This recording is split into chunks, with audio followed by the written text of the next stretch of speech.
Hi everyone, in front of me I've got BLACKVIEW Tab 12 Pro, and let me share with you how to reset camera settings on this device.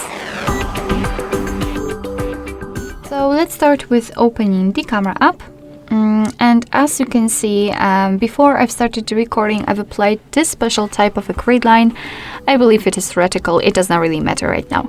I've applied it before I've started the recording because I'd like to show you the visual evidence that the reset option will work. So basically, those lines should disappear after resetting. So to reset everything, we have to enter the settings, which are in the right upper corner, so let's tap on them.